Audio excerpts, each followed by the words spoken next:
Well, hi everyone, and sorry for the late start.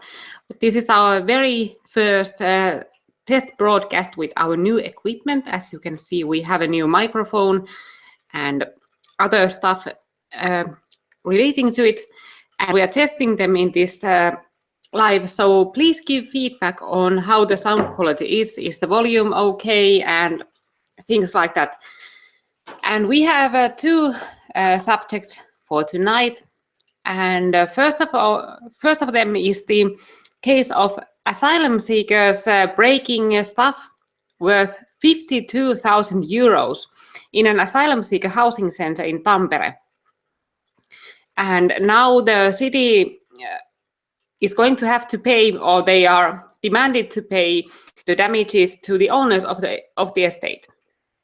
And our second subject is the new poll that was held in 10 different European countries, in which people were asked, do they want more Muslim immigration into their countries, or immigration from Muslim majority countries?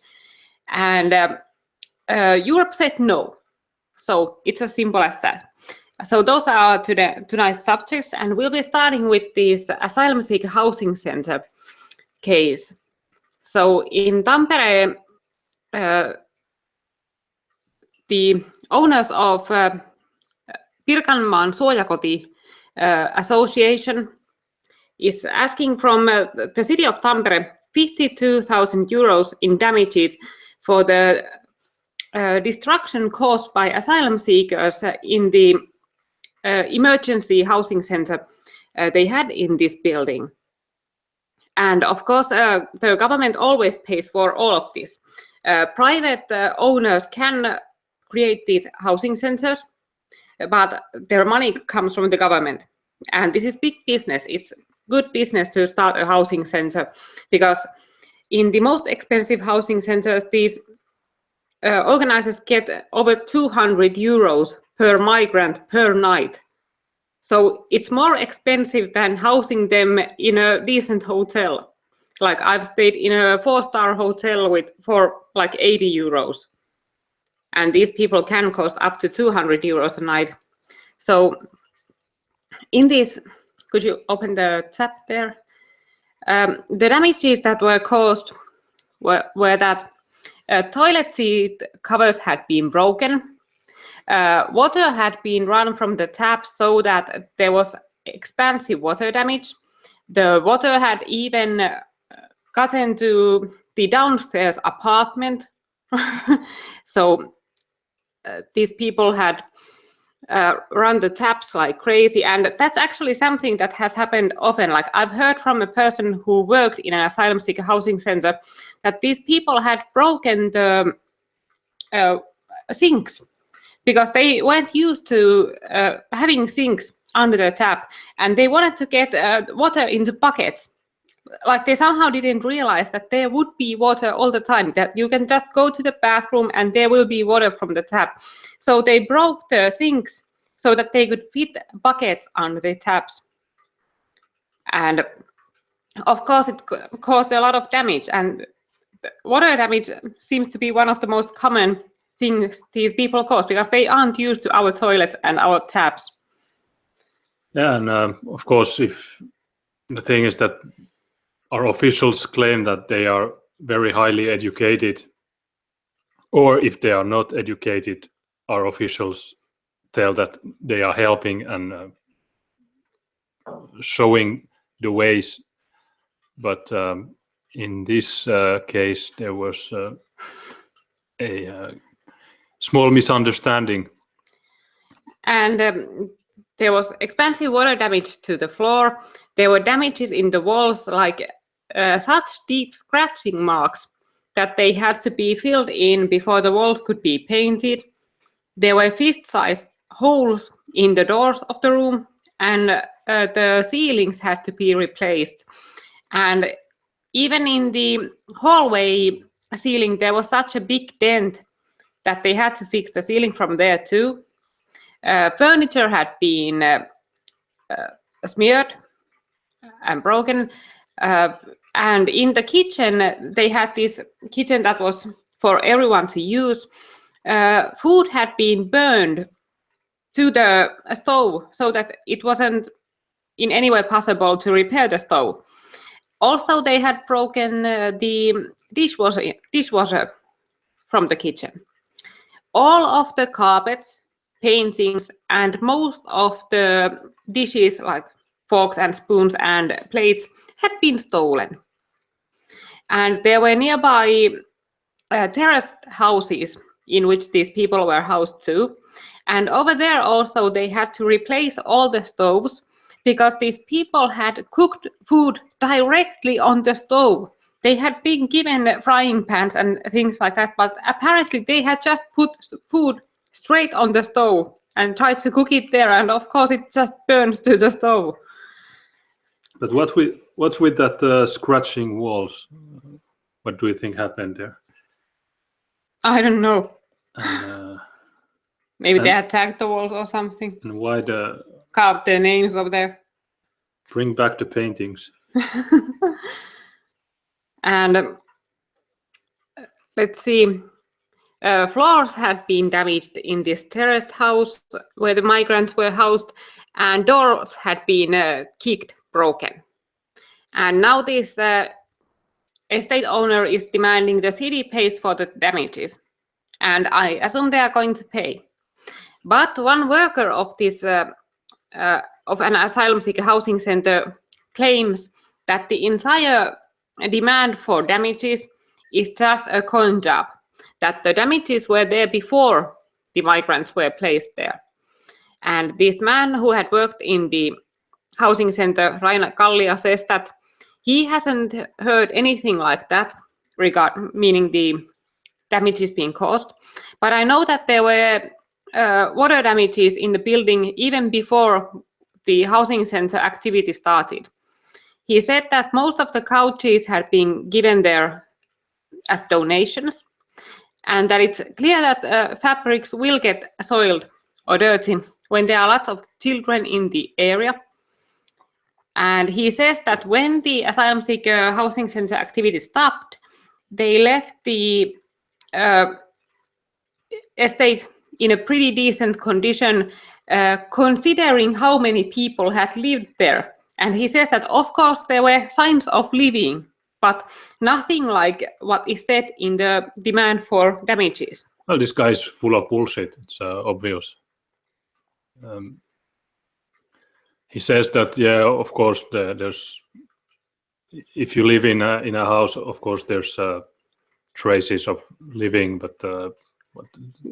Yeah, I can understand if the floors get a bit scrubbed, if some dirt gathers up to the kitchenware. But if you have fist-sized holes in the walls, if you have expensive water damage, that isn't your ordinary damage that is caused from normal living in the house. And he says that the stoves were old. So what? Now they are older and they are broken. Yeah, a stove being old doesn't mean it's unusable, but these people made them unusable by trying to cook food straight on the fucking stove. Who does that? Like, he's the. This is the man who claims the asylum seekers didn't cause any damage, and he says that the terraced house apartments in which the asylum seekers were housed, that they were in a bad condition after the Finnish people who had lived there moved out.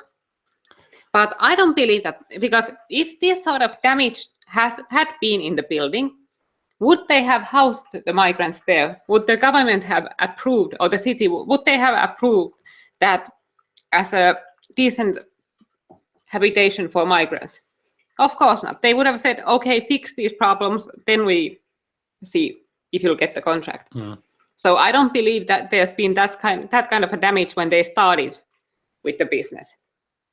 But I don't understand why they are asking the city to pay for this. They took the risk. This happened in 2015 at the worst time of the so-called migrant crisis, when in September there were about 1,000 of these guys coming over the border, and of course, this story is from Tampere, which is in the south of Finland.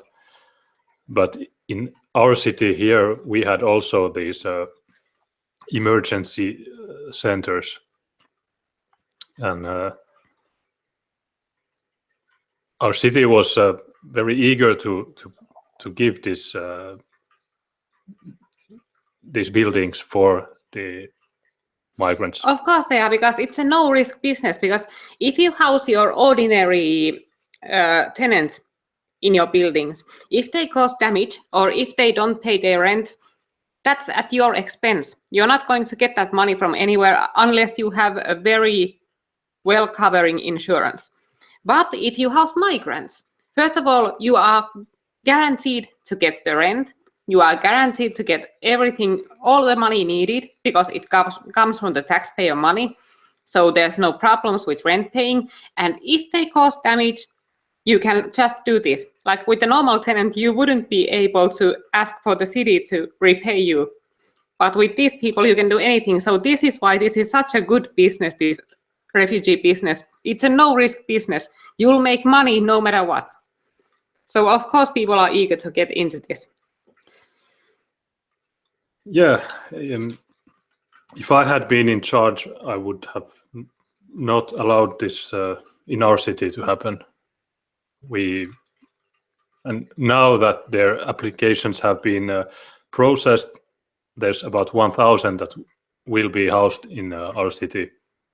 And this is, since the elections are coming in April, I am a candidate there because we need to have people who are against this madness. Yeah, and there are of course other problems with these migrants too. Like in one housing center, or at least in one, they had to permanently close the windows and paint them shut, because for some reason these migrants held the windows open day in, day out, 24/7. So it was cold in the building and the heating was running at the same time at full pace. So it became pretty expensive to have windows open in the middle of the winter or in the fall and the heat going on all at the same time. So they had to paint the windows shut. And these people have other weird habits too, like they lock doors that shouldn't be locked.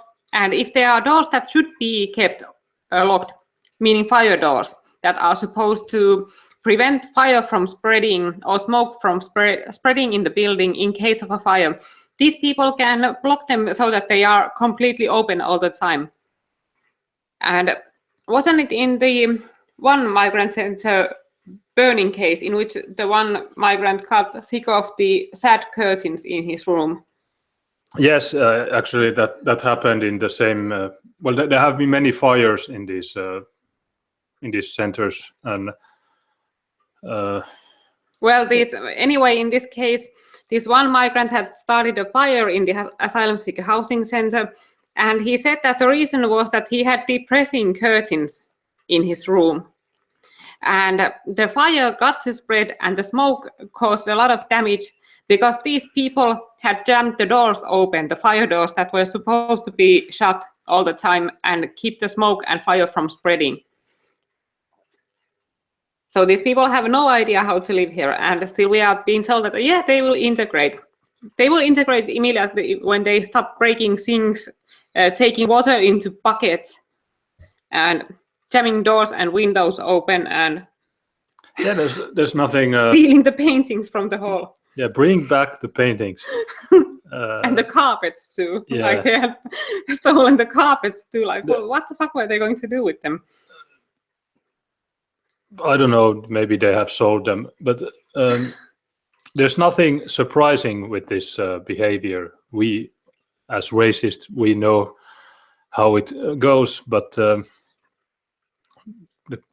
thing is that our officials, our politicians say that these are highly skilled doctors and physicians, or and that most of the people coming across the Mediterranean are academics.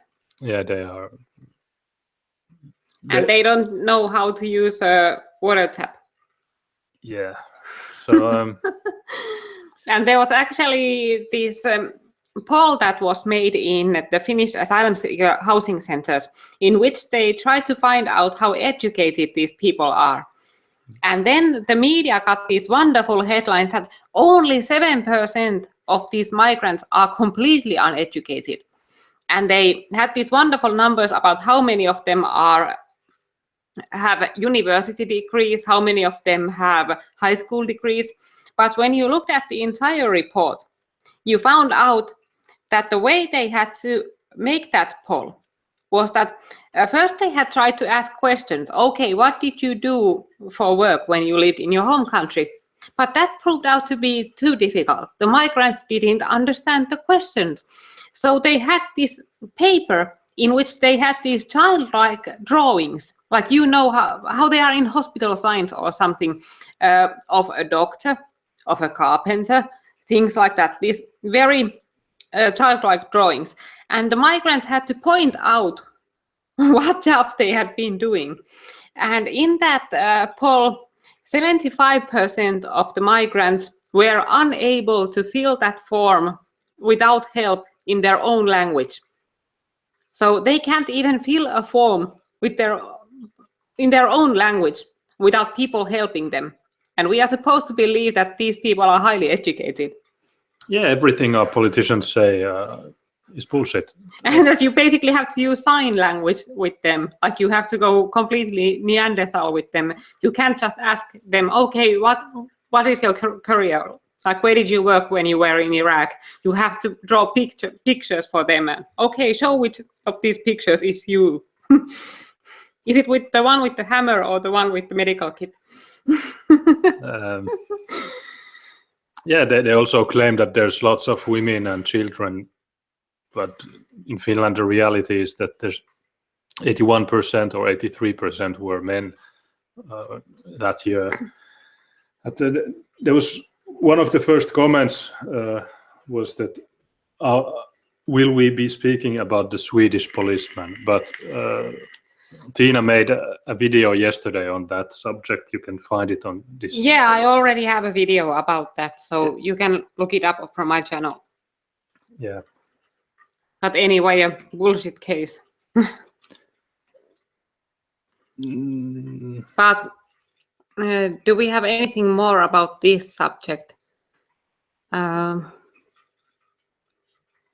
Well, it's again a new example of when a problem emerges. There's a few hours later, there's somebody who comes in and says, "No, that's not true. It's not like that."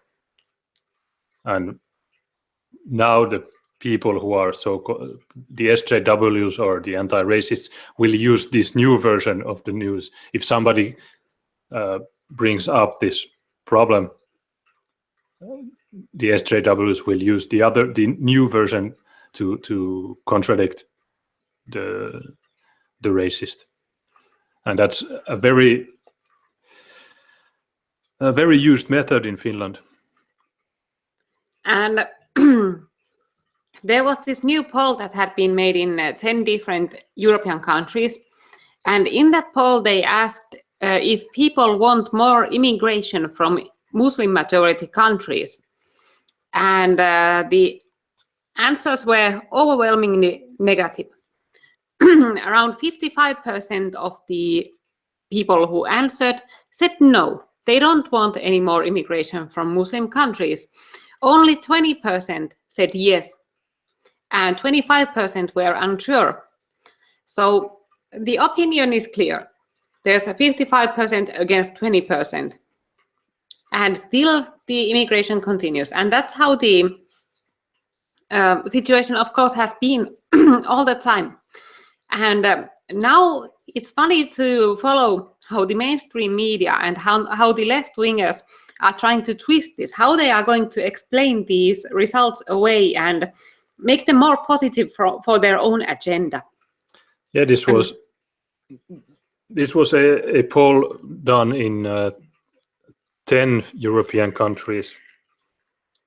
You could scroll down for the results so we could go through them country by country. Yeah, 10 different countries, and here's the So the opinions about Muslim immigrations were the most negative in Poland, Hungary, Austria, France, and Belgium, and also Greece. And you can tell that these are the countries mostly who are at the forefront. Like France has a Muslim population of around 10%.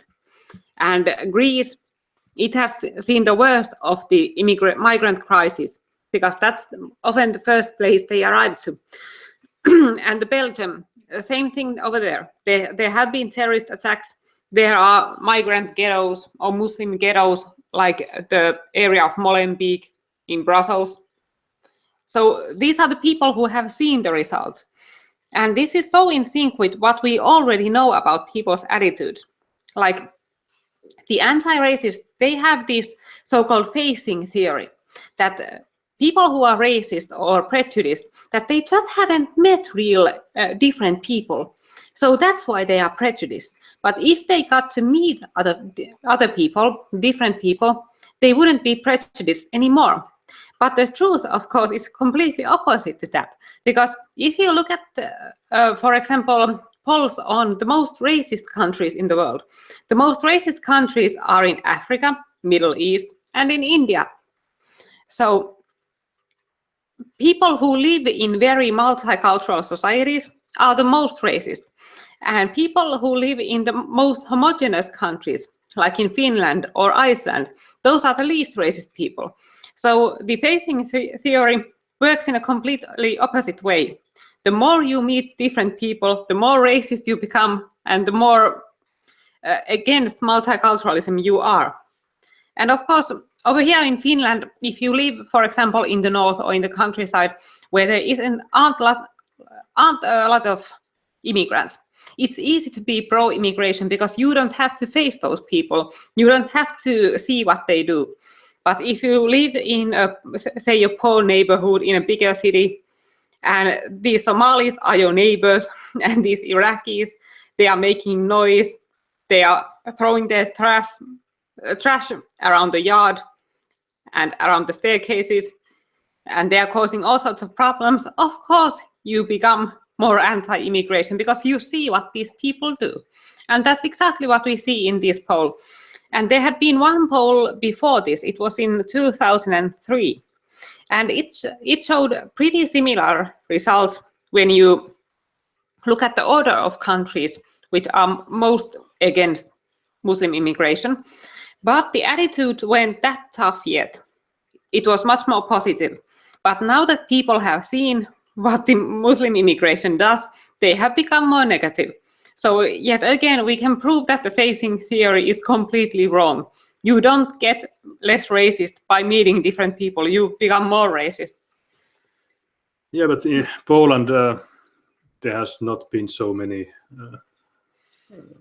But Polish are a completely different people. Like, first of all, they are Eastern European people. And those are usually peoples who don't take immigration that well, like Russia or Czechoslovakia or Hungary. So they have this completely different attitudes. They haven't adapted the multiculturalist left-wing ideology in any way. They are much more conservative countries than the Western European and North European countries. And it's those conservative values that protect them from this. And they have a much stronger Christian identity often. Like, of course, in Finland also, most of the people are members in the Evangelical Lutheran Church, but they don't have a Christian identity. And they are basically cafeteria Christians. They might go to Mass on Christmas, but that's all. They don't really have the religion as a part of their identity, and they don't feel the religion is a part of our national identity. But in Eastern European countries, it's completely different. So this conservatism makes them more anti-immigration. They want to keep their countries the way they are. Isn't that the core of conservatism? Keeping good things the way they are. If things are working out now, why change them? Yep. And it was interesting to see how our leading left-wing newspaper, Helsingin Sanomat, responded to this poll. And their headline says, Islamophobia became mainstream. The elite is hushing this down, and populists are gathering the vote bounty. And they say populist politicians don't always speak the truth exactly when it comes to facts, but they have listened to the ordinary people whose experience doesn't match the official truth of the elite.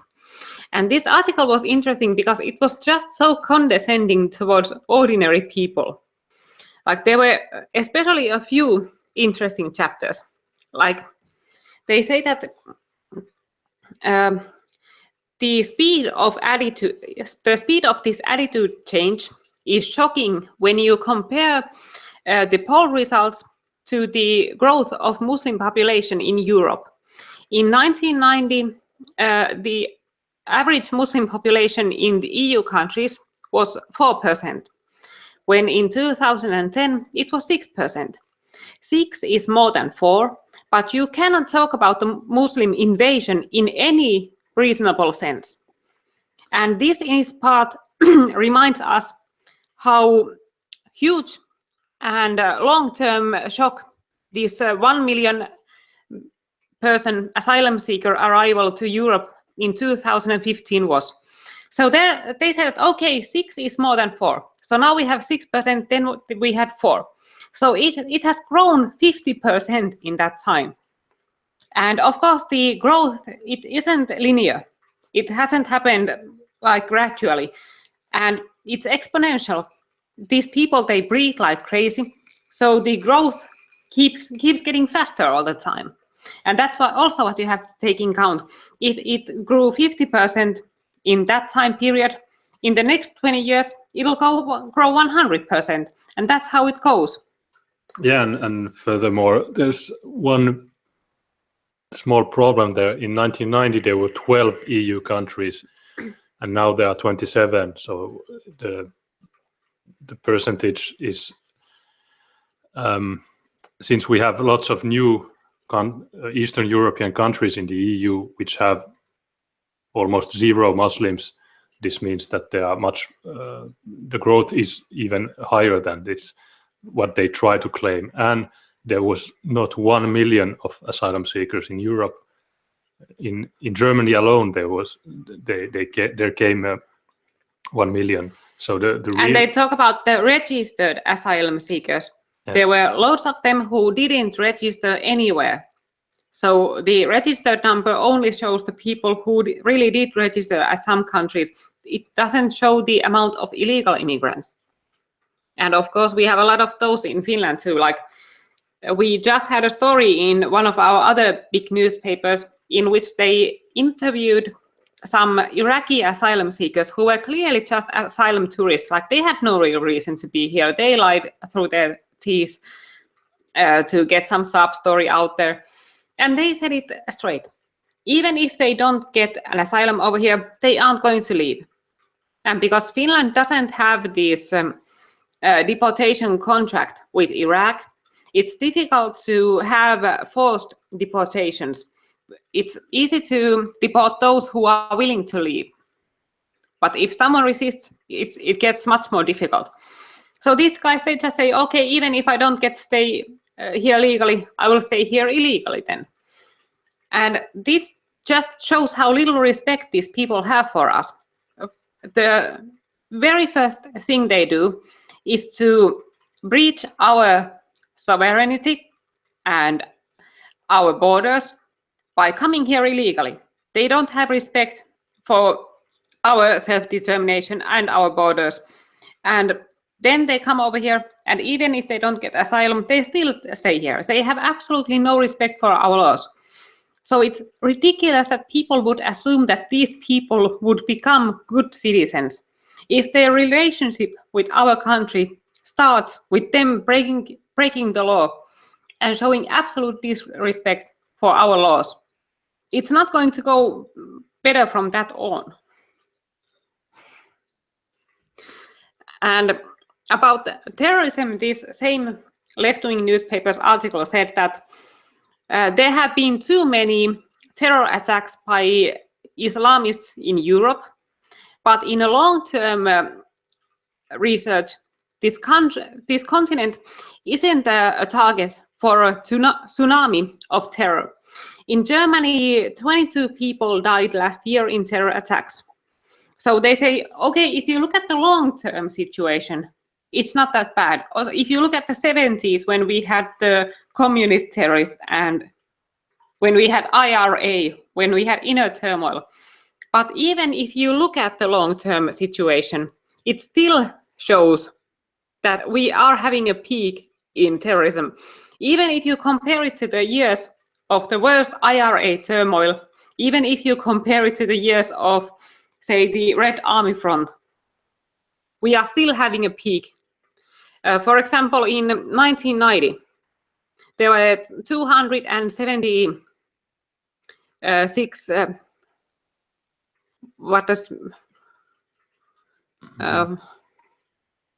how are they? I really don't understand. What are they depicting? Like deaths per month? No, well, in December 88 there were 276, and in July 2014 339. But for example, this 2015, this might be the Bataclan, which was 130. So this is per month. Yeah, it's per month. Yeah. So even if you look at the long-term situation, so in December 1988, there were 276 deaths per month. And that was a peak, the highest point of the entire decade. And in July 2014, there were 339 deaths per month. So we are having a peak. And this is completely different when you compare it to the inner turmoil in Europe, say IRA or the Red Army Front, because those are our problems. They stem from our own countries. So they are just things we have to deal with, and we can deal with them internally. But now we are dealing with an external threat. We can't just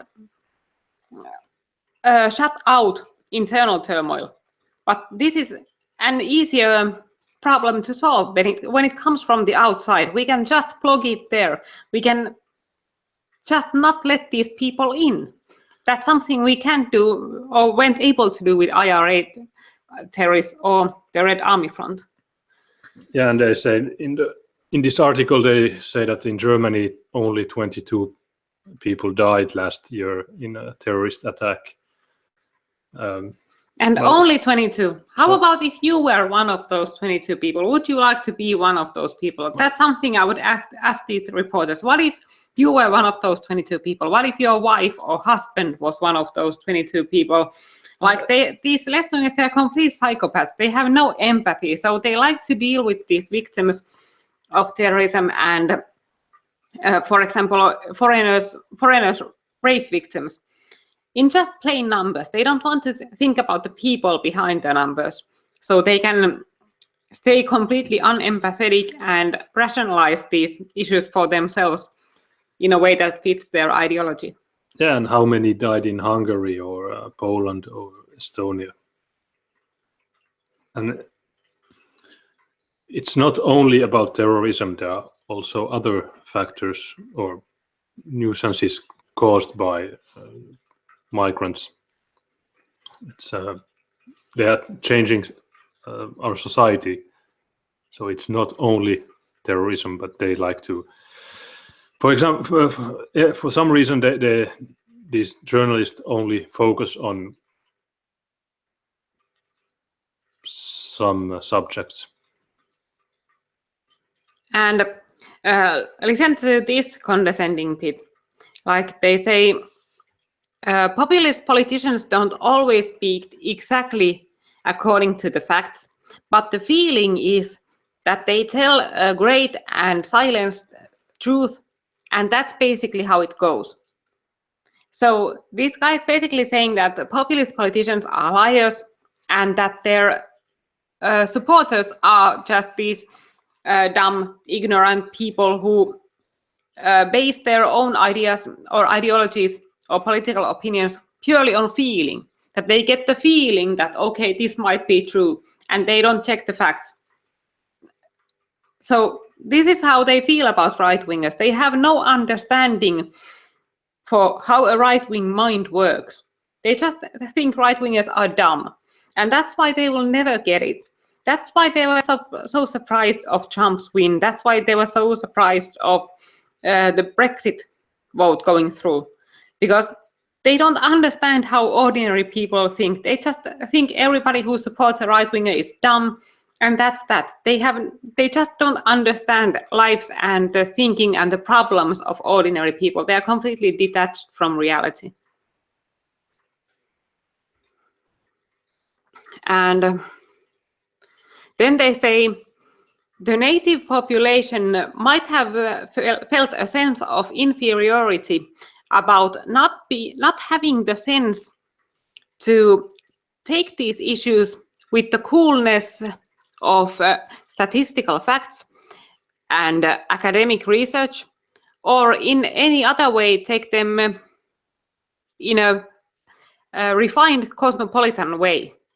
So they are saying ordinary people feel inferior because they don't have the sense to take these issues as statistical issues or academic issues. So they are saying basically people are dumb. They don't get the facts. They don't get the statistics. They don't get the academic research. So that's why they are feeling inferior, and that's why they are listening to populist politicians. And it's funny because they themselves always react with feelings to any problem. It's always feelings first. But when we have a problem, then you should just analyze statistical databases and say, oh, okay, in Germany 22, in France 133, and so on. So you have no right to feel sorry for these stupid decisions that have been made in the past that have brought us to this point. You are not. If we were to analyze this scientifically and with coolness, we would say that if we had not brought Muslims in Europe in the 70s or 80s, we would not have this problem. We would be talking about completely different issues now. All this left-wing terrorism that used to happen has diminished. It's almost non-existent nowadays. Out of the 151 persons who died in Europe in 2015, one was due to anarchists. The 150 others were due to Muslims. So here's some coolness and statistical analysis.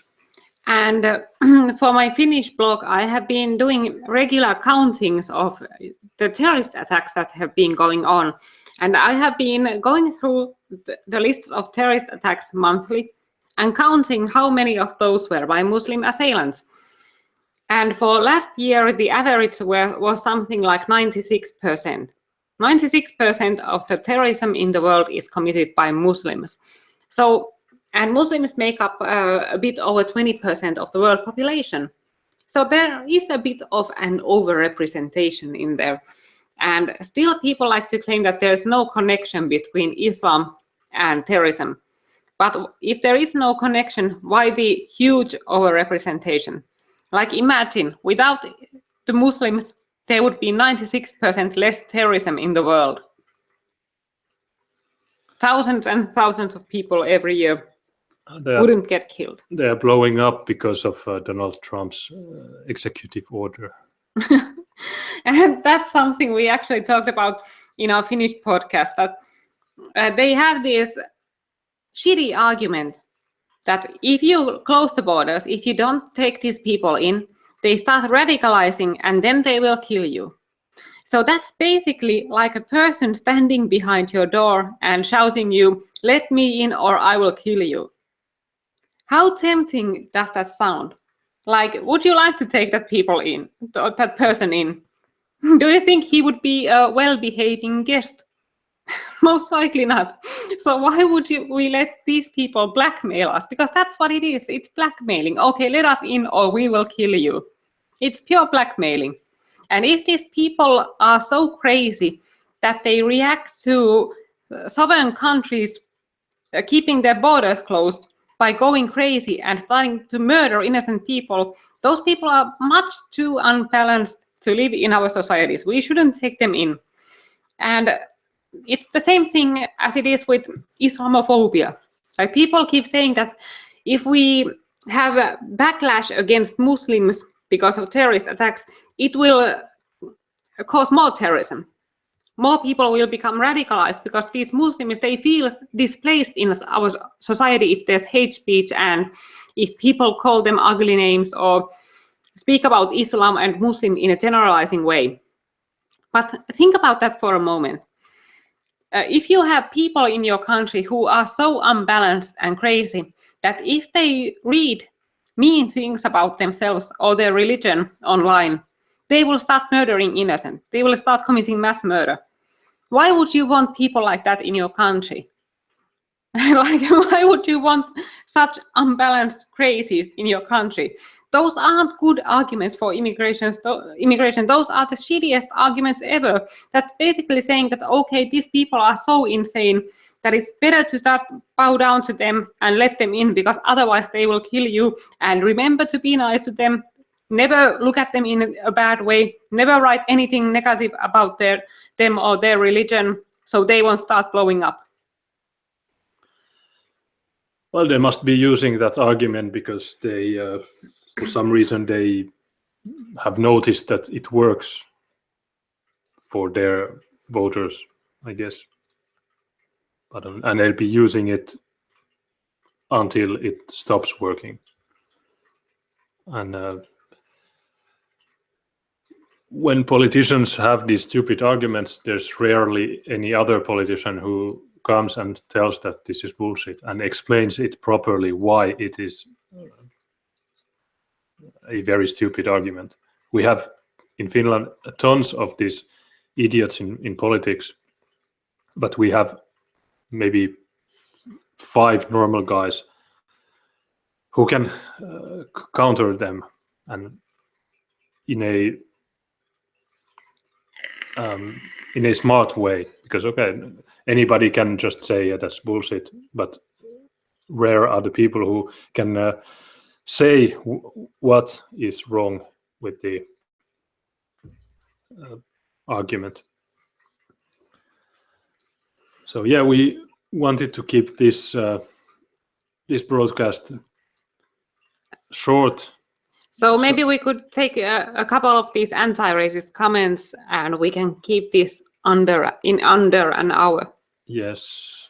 Because of course there's this my favorite anti-racist group, and it's called Rasmus. I mentioned this group on some of my other videos. These are the craziest of the crazy, like the hardcore Finnish anti-racists who can explain everything away. These are the people who said about the girl who had been raped by a teenage asylum seeker that the girl was a little cunt, or possibly a Nazi who was in part or in cahoots with some other Nazis in framing this poor Afghan asylum seeker.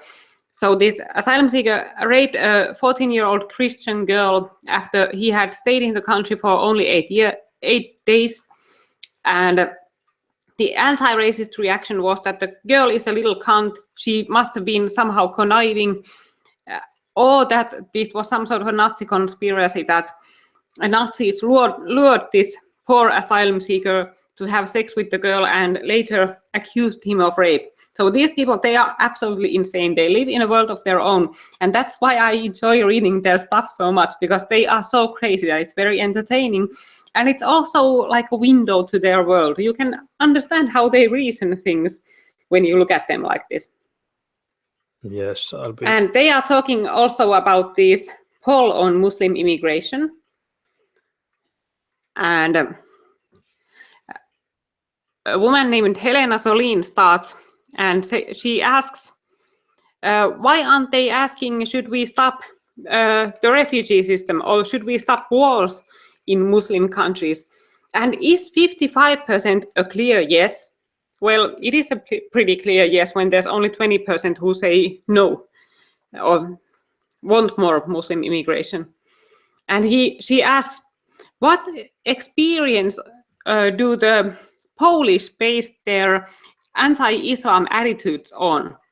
Like, do they have to have personal experience? Like, do you have to get raped by a Muslim personally before you can realize that, okay, that's pretty much what they do?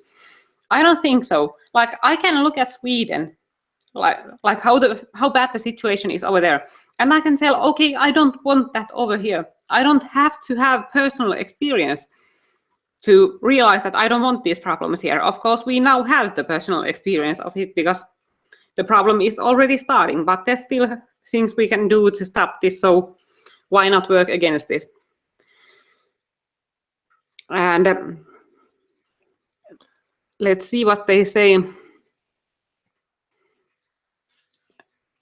One guy assumes pretty correctly that the anti-Islam attitudes in Poland are mostly due to their strong Christian faith and political nationalism.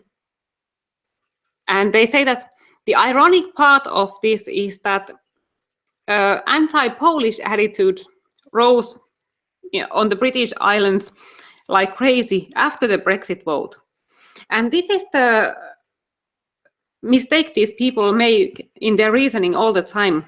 Like a mistake cause and effect. They say that, okay, because Trump has made a lot of hate speech, and because we had the Brexit vote, now because of that, we have much tougher attitudes against Muslim immigration. And of course, that's not how it goes. Trump's presidency and the result of the Brexit vote are a result of these attitudes.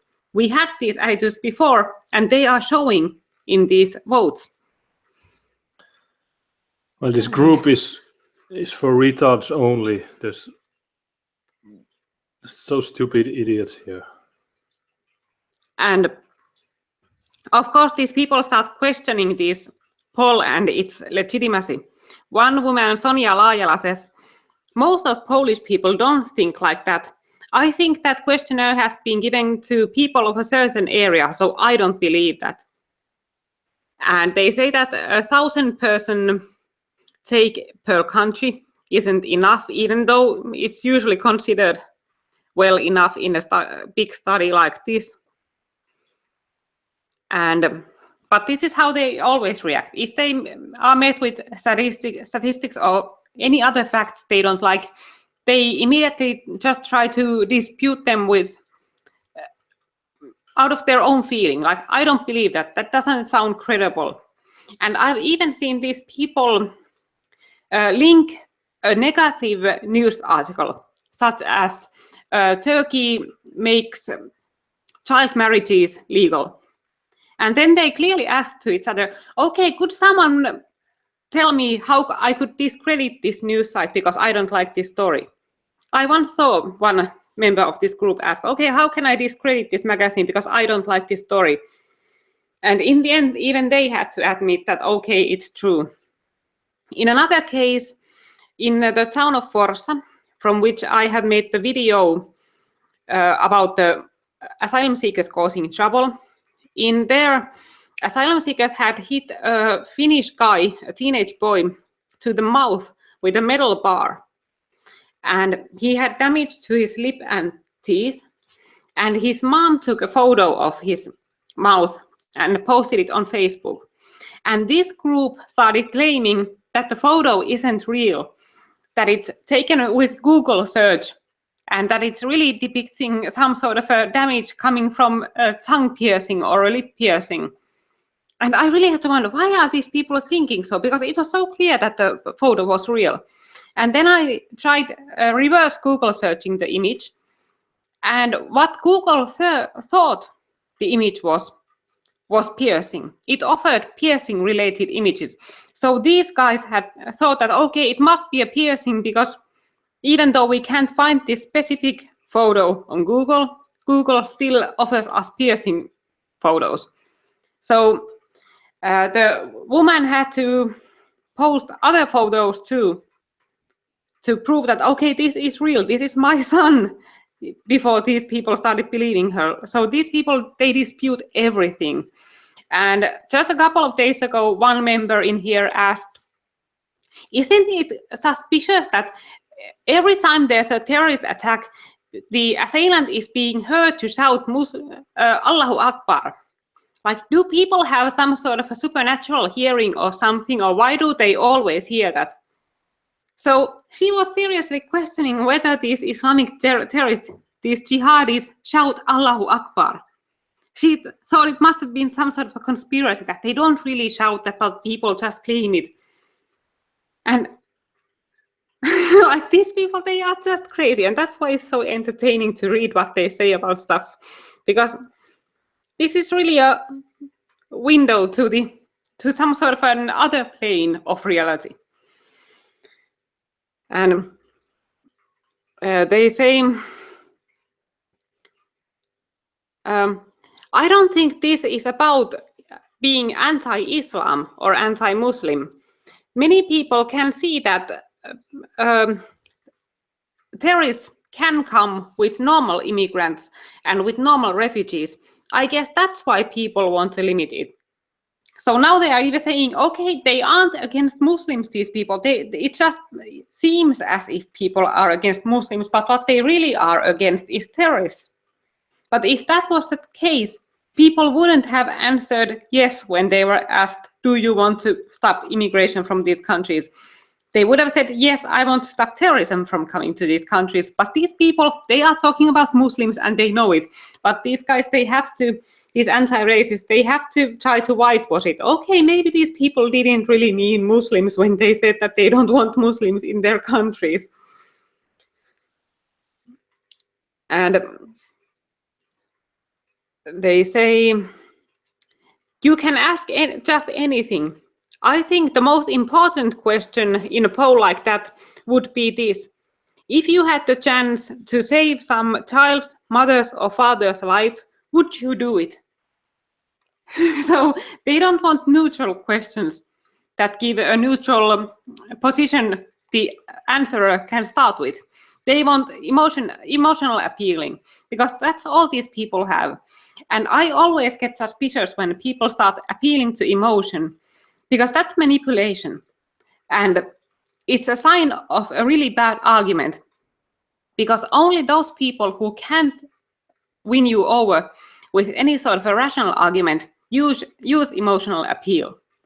And these people use emotional appeal because they know it themselves that they have absolutely no fact-based arguments they could use to win you over. So that's what these people use.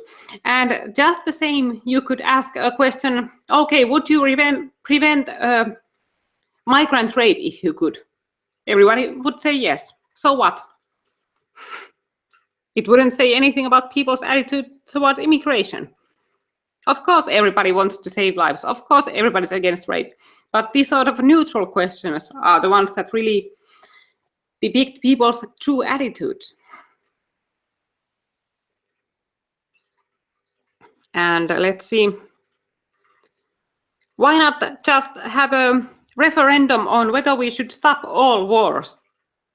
So they are talking about this as if Muslim immigration is a natural force, like it's something we can't do anything about. And this is a common argument too, that, okay, you are just resisting change. Okay, times change. So what if Helsinki was Christian 100 years ago and 100 years from now it'll be a Muslim city? It's just natural change. Things change. Nothing is permanent. This is development. And they talk about it as if it's a natural force. Like there's absolutely nothing you can do about it. Like it's completely impossible to just close the borders and leave it at that. And of course, that's one way to like paralyze people. If you get people to believe that there's nothing they can do, of course, they won't even attempt to do anything. They won't even try if you get them convinced of that. But of course, there are things we can do. For example, Japan. They are taking a strong stand in this. Like they aren't accepting that mass immigration from Muslim countries is a natural force. You can't do anything about it. Like they are just closing borders. out of the around 10,000 asylum seekers, Japan accepted 28, the smallest percentage of all countries in the world.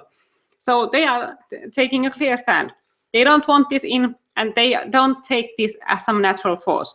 They know there are things you can do against this. Just don't let these people in. It's as simple as that. And let's see what they say.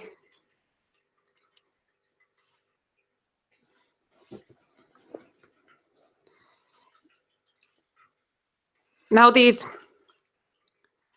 people are saying, okay, this survey was done online, so it's not reliable. So what?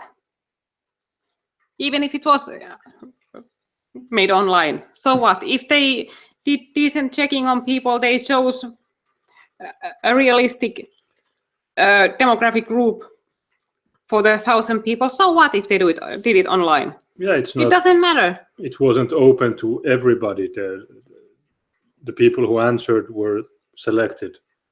They were given probably a link to which they had to reply. So it's not like it was organized, or it's well, that's yeah, they say they used quota sampling in this. So they took a realistic sample of the population of the country and targeted the poll for them. So there's absolutely no reason to think this is in any way discreditable, this poll. If it was, we would have heard about it already, like real researchers, real statistic experts, they would have already said, okay, this isn't credible. But none of those people are speaking. It's only these crazy anti-racists who are trying to discredit this.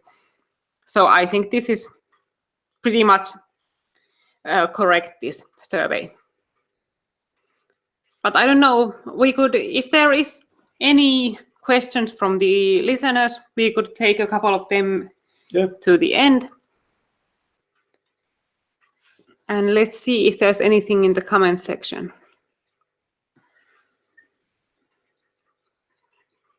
People are saying it's a good voice and a better mic. And that's good.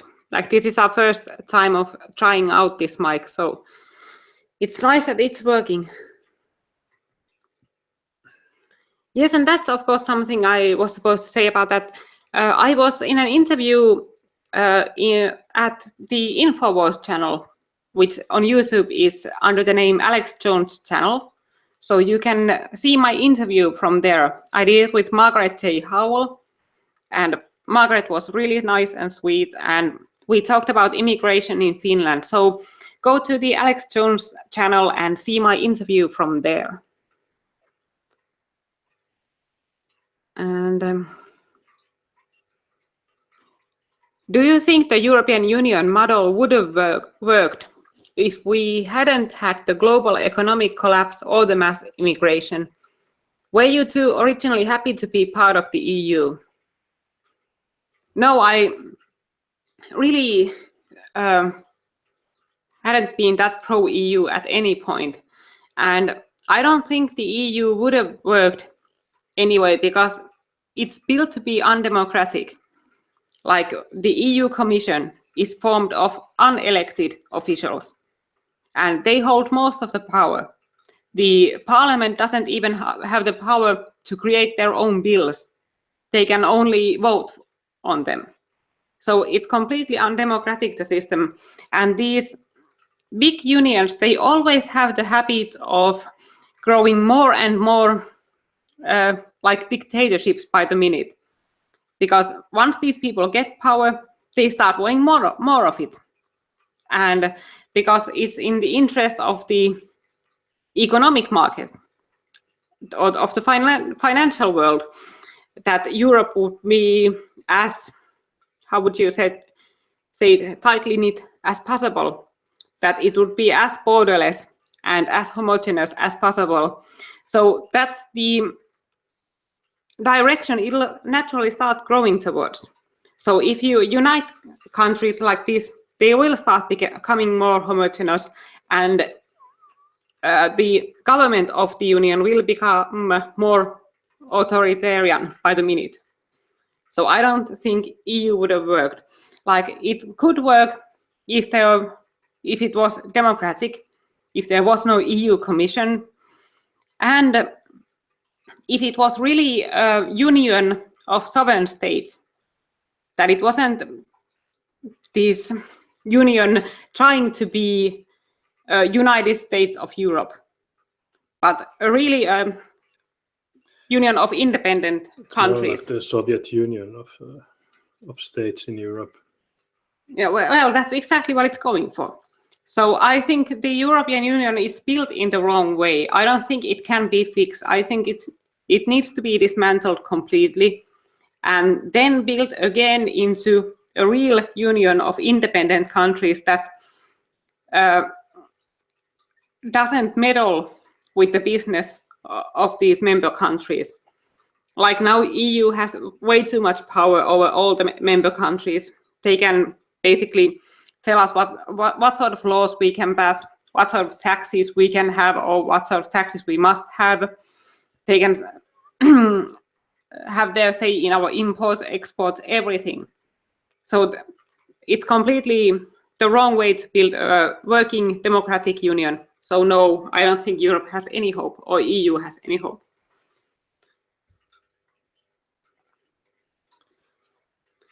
And let's see. They asked, did we heat up the sauna already today? No, we haven't yet, but maybe we could after this. Maybe. Maybe we should watch the Yle documentary. Yeah, it started already. Okay. 10 minutes ago. But I guess it's all for tonight. Thank you everybody for listening, and we'll see you next time. And next time I think we will be talking about gender identity in Finnish schools, this ideology of everything being gender neutral, how our National Council of Education is forcing this into the curriculums of our primary schools even. So that's something we'll be talking about next time. So thank you everybody for listening, and have a nice night.